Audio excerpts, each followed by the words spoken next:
Audio Jungle.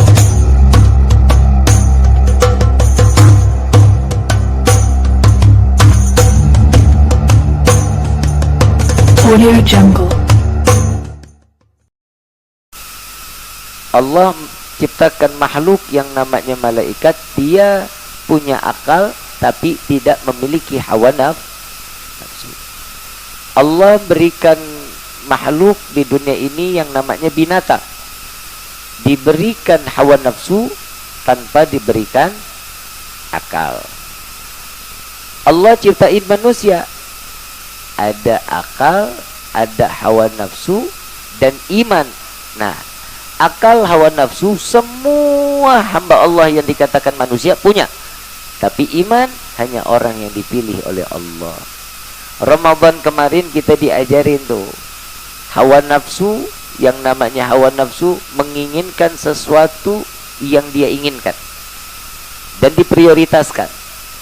Kalau yang namanya akal untuk mengikat hawa nafsu, ini fungsinya. Contoh, hawa nafsu dan akal. Nafsunya kita pengen makan 2 piring. Akal ngomong, gak bakal sanggup, orang lambungnya kecil, 1 piring juga udah sebel. Kan? Tapi hawa nafsu ini bisa mengalahkan akal. Kalau orangnya dia tidak memiliki iman yang baik, tidak menggunakan akalnya dengan baik, maka hawa nafsunya akan terikut, akan mendominasi kehidupan di dunianya, sehingga hawa nafsunya itu menjerumuskan orang tersebut.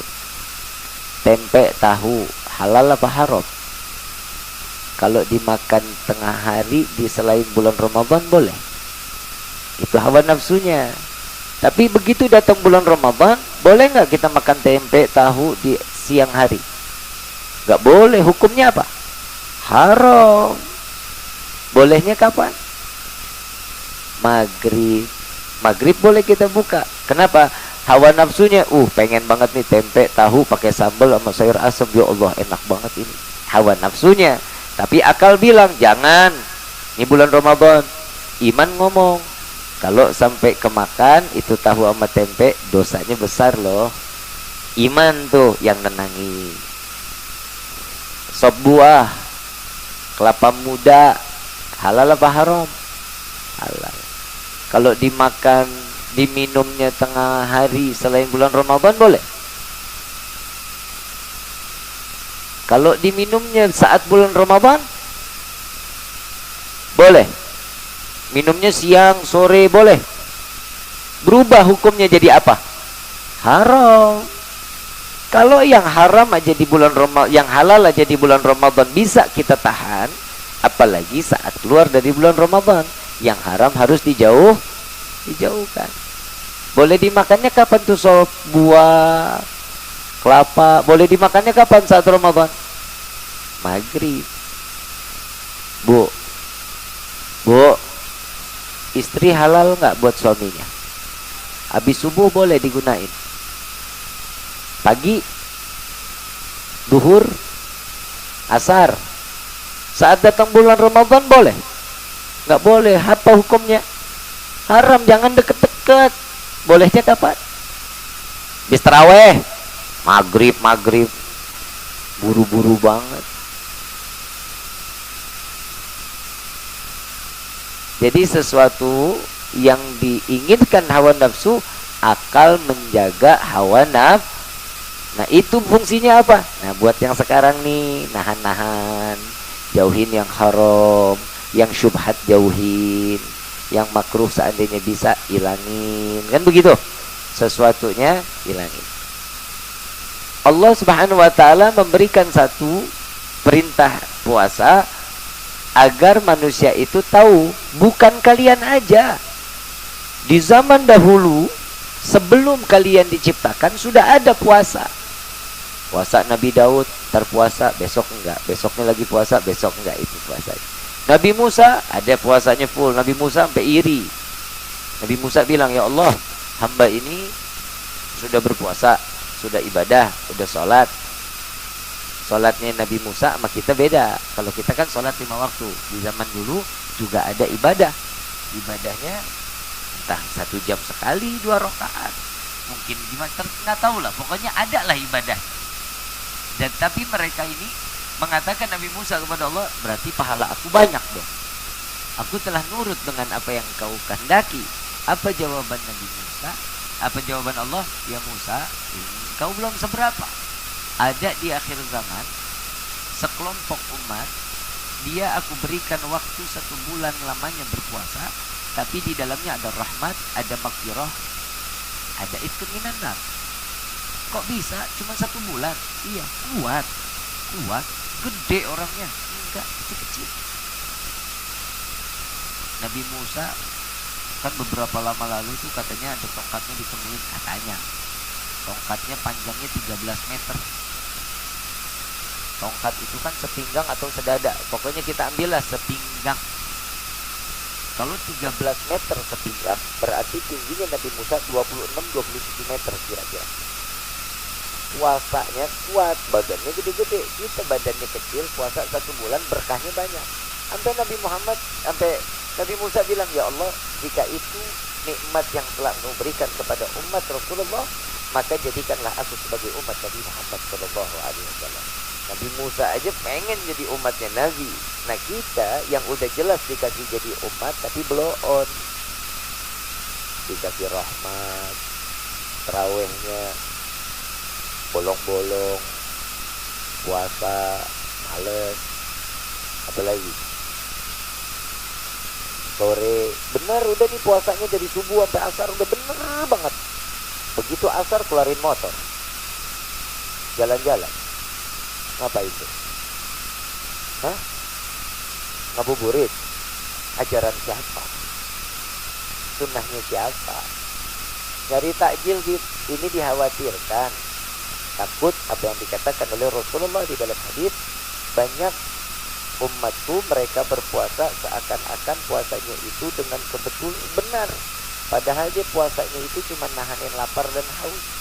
Kenapa dikhawatirin? Padahal doa yang paling cepat dikabulin orang yang berpuasa asar, antara asar sampai maghrib.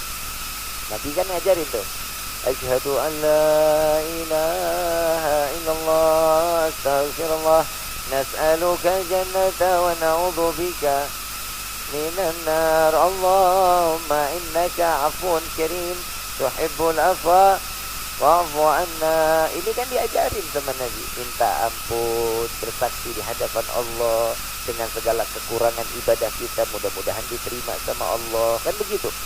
Ini kita malah enggak, jam 4 malah keluar jalan-jalan.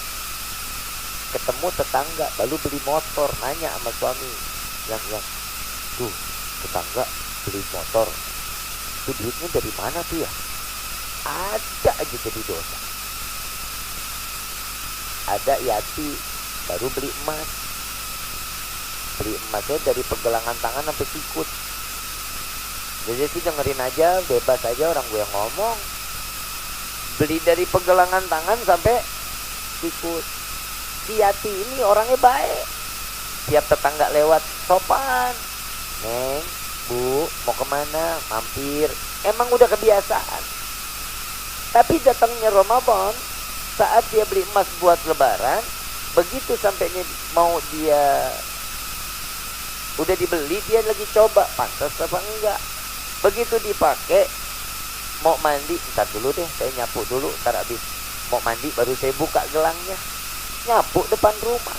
Begitu nyapu depan rumah sambil pakai gelangnya, tetangga lewat. Namanya Ningsi lewat. Begitu Ningsi lewat, ngeliat tuh si siapa? Tuh kan lu kalau omongin orang kan ingat banget namanya. Yati lagi nyapu pakai gelang. Yati negor, sih mampir, mau kemana? Ningsi jawab, iya nanti, sambil lewat. Sombong, baru pakai emas aja sengaja buat nyapu aja sampai segitunya, pakai negor-negor segala lagi, ya akan jadi dosa. Padahal penyelamatannya yang diinginkan oleh Rasulullah, asar sampai maghrib itu kita zikir sama Allah, makin dekat sama Allah, jangan jauh-jauh. Puasa pertama penuh musola sama masjid. Betul kan? Ibu pakai mukena dipelintir-pelintir hargang. Kan? Ntar begitu masuk minggu kedua ramai lagi penuh, tapi ada kemajuan, softnya makin hilang. Masuk minggu ketiga makin kosong, yang di dalam pada mulai pakai jaket. Dingin. Begitu masuk minggu keempat isinya cuma panitia zakat. Yang lain pada kemana? Repot Jogja, Ciawi, Luragung, ke Cirebon. Ini yang bahaya. Kenapa? Ini adalah salah satu tanda seseorang itu mau baik buruknya Ramadan, bagaimana akhir Ramadan. Awalnya baik, insya Allah, depannya, akhirnya baik. Ini kan kita hamba Allah model puasa itu kayak beduk. Tahu beduk? Depan rapat, tengah kosong, belakang kosong. Ada juga yang depan kosong, tengah kosong, belakangnya rapat, harapan THR-nya lengkap. Ini kita. Ini saya evaluasi Ramadan agar kita kelak nanti saat Ramadan, ya Ramadan pasti akan datang. Tapi kan belum tahu umur kita sampai nggak ke Ramadan yang akan datang. Kita cuma minta sama Allah, mudah-mudahan Allah jadikan kita sebagaimana orang yang dipanjangkan umur untuk dapat mencicipi nikmatnya Ramadan tahun yang akan datang. Di rata-rata kita nih dapat Lailatul Qadar gimana? Nah, kalau mau dapat Lailatul Qadar yang kemarin itu, orang yang perbuatannya sebelum Ramadan kurang di dalam ibadah, begitu selesai Ramadan orang yang terus beribadah makin bertambah, maka dia salah satu orang yang menggapai Lailatul Qadar. Mudah-mudahan kita semua ngedapetin. Ya Allah. Ada orang yang cuman kencengnya ibadah cuman di akhir Ramadan ngarepin Lailatul Qadar, depannya kagak, kan bagaimana? Ada orang yang setelah Ramadan girang banget, alhamdulillah sekarang udah boleh makan bebas lagi. Ada orang yang ditinggal Ramadan nangis sepi.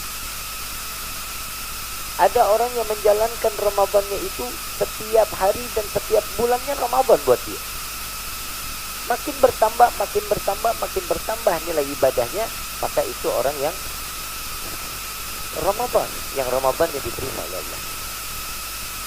Al-Imam Sayyidina Ali karamallahu wajha, orang pada bergembira saat Aid, begitu datang Aid, Sayyidina Ali dengan pakaian yang biasa, hidupnya sederhana, lalu ditanya, wahai Sayyidina Ali, engkau cucunya Rasulullah, engkau menantunya Rasulullah, engkau adalah menantu dan sepupunya Nabi. Ini kan Idul Fitri, kok biasa-biasa aja pakaian? Apa jawabannya? Yang namanya Id, orang tuh hari nggak maksiat dan dia ibadah, itu yang sesungguhnya Id. Itu sesungguhnya lebaran buat dia, kemenangan buat dia. Tapi kalau orang yang tiap harinya masih sama dan maksiat, hatta di hari lebarannya dia maksiat kepada Allah, buka kerudung, menampakkan aurat kepada orang yang bukan mahramnya, itu bukan Id, itu bukan lebaran namanya. Itu musibah, lebih dari musibah buat diri. Nah, kita tinggal introspeksi diri. Yang namanya lebaran itu meningkatkan ketakwaan, memperbaharui keimanan kita kepada Allah. Kalau boleh dibilang, kalau kata cermin itu dielap terus, lama-lama kan makin baik. Nah, itu harapan. Hati itu cerminan diri kita. Hati baik, cerminan diri kita enak, dipandang enak. Ya, satu sama lain jangan putus silaturahmi, panjangin silaturahmi, duduk baik-baik. Ya, antara saudara yang satu dengan yang lain, hubungan yang baik. Insya Allah, mudah-mudahan orang yang selamat di dalam silaturahminya, Allah panjangkan umur, dimurahkan rezeki, dimatikan oleh Allah dalam keadaan husnul khatimah. Amin ya rabbal alamin. Karena ini berhubung kita pembukaan, insya Allah mudah-mudahan di Rebo yang akan datang kita akan jumpa kembali, dan insya Allah di dalam lanjutan kitab-kitab yang yang kita baca sebelum datangnya Ramadan. Al-Fajir Rizky Al-Idrus mengucapkan minal aidin wal kullu am wa antum bi khair, taqabbalallah minna wa minkum taqabbal ya karim. Dan alhamdulillah, Rizky di sini merasa makin tambah tua. memiliki anak lagi bernama Syarifah Naira Syanum Al-Idrus. Syarifah Rizkahnya sehat, Syarifah Nairanya sehat. Insya Allah doain semoga menjadi anak yang salehah, anak yang berbakti kepada Allah dan Rasulnya, menjadi penerus tongkat estafet dakwahnya Siti Khadijah, Siti Aisyah, Siti Fatimah Az-Zahra, dan mengikuti jejak kakek-kakeknya Sayyidina Muhammad Sallallahu Alaihi Wasallam. Lagi yang mau lihat silahkan, tapi tolong jangan ada yang foto, jangan ada yang video. Mau lihat Naira silakan, tapi nggak boleh foto, nggak boleh video. Sampai sekarang ada nggak fotonya Naira di media sosial? Nggak ada sampai sekarang, dan itu jangan sampai tersebar. Kenapa? Takut terkena ain, ya, takut terkena ain. Insya Allah mudah-mudahan Naira selalu dalam lindungan Allah dan selalu menjadi kebanggaan orang tua dan kebanggaan Rasul. Alamin Rabbi fanfa'na bi barakatihim wahdina al-husna bi hurmatihim wa amitna fi tariqatihim wal mu'afatin من الفتن يا علب أله الشفاعة يا علب أله الشفاعة يا علب أله الشفاعة كل قربة تنجلي بكم بكل أهل الولاية كل حاجة تبي درك أهل المدينة درك أهل المدينة درك أهل المدينة يا كريم وعلها يا كريم وعلها يا كريم وعلها وصلى الله على سيدنا محمد وعلى آله وصحبه وسلم بفضل سبحان ربك رب العزة عما يصفون والسلام على المرسلين والحمد لله رب يا ربنا اقترفنا بأننا اقترفنا وأننا أشرفنا فتب علينا التوبة تغفر لكل حوبة وسلنا العورات يا آمن الروعات واغفر لوالدينا ربي ومولودينا والأهل والإخوان وسائر الخلان وكل ذي محبة أو جيرة أو صحبة والمسلمين أجمع آمين يا ربي فاسمع فضلا وجود من نال باكتساب من المصطفى الرسول نهضى بكل صول بالمصطفى الرسول نهضى بكل صول بالمصطفى الرسول نهضى بكل صول صلى عليه أدى الحب وآله وصحبه عدال ضف صحبي والحمد للإله في البضر والتلاهي سبحانك اللهم وبحمدك أشهد أن لا إله إلا أنت أستغفرك وأتوب إليه. جزاكم الله خيرا جزاء. والسلام عليكم ورحمة الله وبركاته.